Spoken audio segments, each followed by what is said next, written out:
Olá pessoal, eu sou o Pedro Brandão, professor de língua portuguesa formado pela PUC do Rio de Janeiro.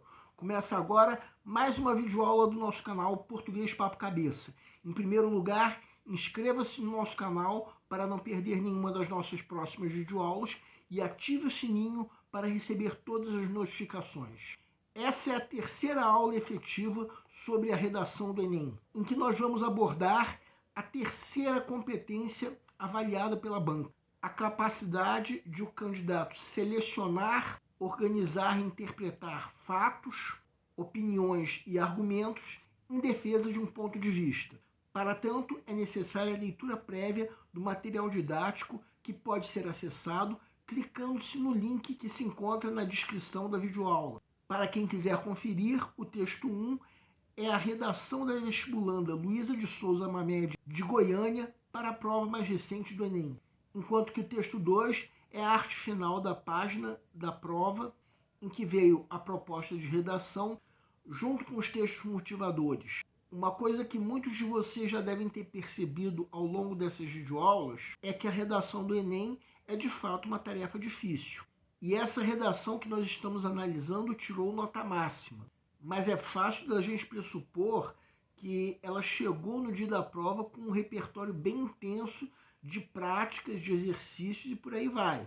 Então quero lembrar que assistir essas aulas pode ser um bom complemento para essa prática. Mas é importante também que vocês pratiquem, no sentido de exercitarem, escrever redações ao estilo do Enem, ou de qualquer vestibular que vocês queiram concorrer. Agora vamos supor que você já leu o material didático, que de qualquer maneira era também o material didático das nossas outras aulas voltadas para a redação do Enem. Essa redação que nós estamos analisando tirou a nota máxima, ou seja, nota 200 em todas as competências que são avaliadas pela banca, inclusive a competência 3, que é o assunto dessa videoaula. E a nota máxima nessa competência significa que a redação apresentou informações, fatos, opiniões relacionados ao tema proposto de forma consistente e organizada, configurando autoria. Isso tudo em defesa de um ponto de vista. Alguém aí tem alguma reclamação contra essa redação a respeito disso? Quem tiver, pode nos escrever. Mas a redação não apresenta qualquer defeito com relação a isso. Vamos entender. Segue um quadro. A competência 3 da redação do Enem avalia a capacidade de o candidato selecionar, relacionar, organizar e interpretar informações, fatos, opiniões e argumentos em defesa de um ponto de vista. Ou seja, como nós já dissemos em outras videoaulas, a redação deve ser um texto que defenda um ponto de vista. No caso, essa redação que nós estamos analisando, o ponto de vista defendido é que é imprescindível que a situação dos brasileiros sem registro civil seja discutida. Para isso, é necessário, antes de mais nada, que o candidato selecione tudo o que ele conhece em termos de informações, fatos ou argumentos que possam ser usados para defender o ponto de vista. Então, o candidato tem um repertório de leituras, vivências, conhecimentos ou ainda através dos textos motivadores. E aí o candidato se pergunta: o que será que, em meio de tudo isso, pode ser usado em defesa do meu ponto de vista? Na redação que nós estamos analisando, para defender o ponto de vista, a candidata selecionou 2 fatos. Primeiro, a privação de participação democrática dos brasileiros sem registro civil. Segundo, a perpetuação desse não registro devido à morosidade do Estado. Além de selecionar os argumentos, o candidato deve desenvolver esses argumentos de modo a fazer uma relação entre eles e guiar o leitor para o ponto de vista defendido, colocando tais argumentos no campo sintático-semântico, digamos assim. No caso da redação que estamos analisando, desenvolveu-se o argumento da privação democrática dos brasileiros sem registro, mostrando o quanto isso implica privação da liberdade, de acordo com as ideias de Aristóteles. Já o argumento da ausência de registro civil devido à morosidade do Estado foi desenvolvido ligando-se essa morosidade com questões burocráticas que bloqueiam os direitos constitucionais do cidadão. Além disso, o candidato também deve organizar seus argumentos, ou seja, colocar esses argumentos de forma hierárquica, definindo quais deles são mais importantes para a argumentação. Podemos supor que no caso da redação que nós estamos analisando, a candidata preferiu começar expondo a importância da participação do cidadão para depois encaixar nessa importância o problema da morosidade do Estado. Por fim, o candidato deve interpretar seus argumentos, ou seja, dar uma interpretação convincente a esses argumentos, fatos, opiniões e informações escolhidas, deixando-as pertinentes em relação ao ponto de vista defendido. Agora, quem quiser pode dar uma pausa para conferir o que a competência 3 espera do candidato. Bem, a redação que nós estamos analisando levou nota máxima em todas as competências, inclusive a competência 3.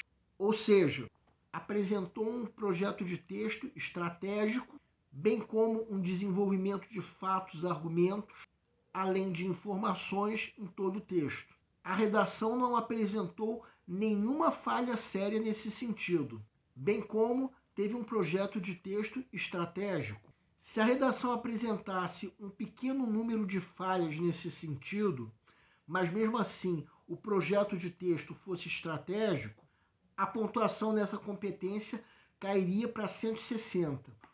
Um exemplo disso seria se a redação apresentasse 2 argumentos na introdução e desenvolvesse apenas um deles nos parágrafos de desenvolvimento, deixando o outro dos argumentos em segundo plano, ou mesmo esquecendo esse outro argumento. Bem, e no fim das contas, há várias falhas que a redação pode apresentar nesse sentido. Se fôssemos falar de todas essas falhas, a videoaula chegaria, se bobear, a mais de 1 hora de duração. Torno a dizer que é importante que vocês pratiquem a escrita da redação. Isso acompanhado de um professor, para que vocês possam perceber que falhas vocês podem cometer e como evitá-las. De qualquer maneira, uma coisa é a redação apresentar poucas falhas sem afetar a progressão do texto. Mas se apresentar muitas dessas falhas afetando a progressão do texto, a nota da competência 3 tende a cair para 120 pontos. Principalmente se isso configurar uma falha na estratégia de produção do texto. A competência 3 terá 80 pontos se ocorrerem pelo menos um dos seguintes defeitos. Primeiro, se apenas um dos argumentos tiver sido desenvolvido, a isso se acrescentando o excesso de falhas que nós supusemos, o que prejudicaria, evidentemente, a progressão do texto.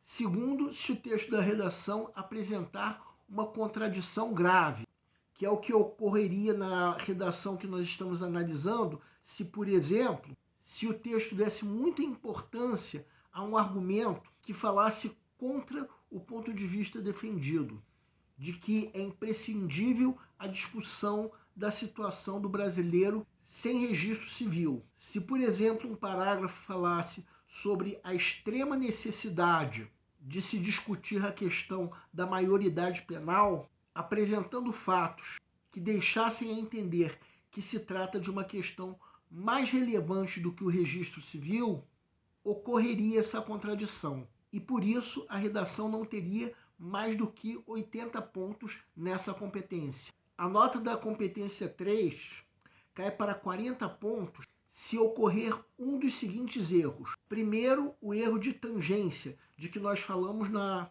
videoaula de um número 346, que para quem não assistiu, é o erro de se abordar o tema de forma incompleta. um erro que também tira pontos da competência 2. Segundo, se mesmo abordando o tema de forma completa, o texto não ter uma direção, ou seja, se as informações forem apresentadas de uma forma desorganizada e caótica. Bem, se a redação apresentar apenas um desses erros, ou seja, o erro de tangência ou o erro do texto sem direção, a nota na competência 3 cai para 40 pontos. Agora, se a redação apresentar esses dois erros, tanto o erro da tangência quanto o erro do texto sem direção, aí a nota nessa competência é simplesmente anulada. Por essa aula, cada vez mais vocês devem estar se conscientizando de que a redação do Enem é uma tarefa difícil, que exige um bom preparo, em especial em termos de prática. Entre outras coisas, o ideal é que vocês façam redações que sejam corrigidas por um professor. Na próxima aula de sexta-feira, vamos abordar a competência 4. Aguardem! O nosso canal Português Papo Cabeça antigamente se chamava Aprenda a Língua Portuguesa. Cada vez mais nós estaremos focados em vocês, que estão movendo a roda da história para que seja criado um futuro melhor para todos. Então, o nosso foco principal continua sendo os vestibulandos, que terão no nosso canal uma fonte importante de estudo de língua portuguesa, onde nós ensinaremos os recursos da nossa língua para que possam, em primeiro lugar, escrever de forma adequada, entre outros textos, a redação do vestibular.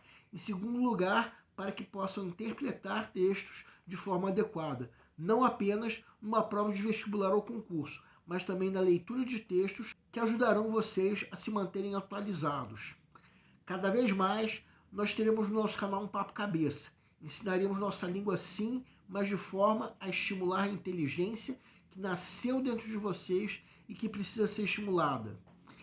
E a missão do nosso canal é melhorar cada vez mais. Então vocês podem usar tanto o nosso e-mail quanto a nossa fanpage do Facebook para fazerem qualquer comentário, elogio, crítica ou ainda reclamação sobre as nossas videoaulas. E vocês também podem usar tanto o nosso e-mail quanto a nossa fanpage para pedirem para esclarecer qualquer dúvida que vocês tenham sobre a matéria. E nós agradecemos a todos vocês que estão assistindo nossas videoaulas. Em especial, nós agradecemos a todos vocês que estão compartilhando nossas videoaulas com outras pessoas. Muito obrigado, porque vocês estão ajudando o nosso canal a ser feito. Pedimos ainda que deixem um like. Muito obrigado e aguardem nossa próxima aula.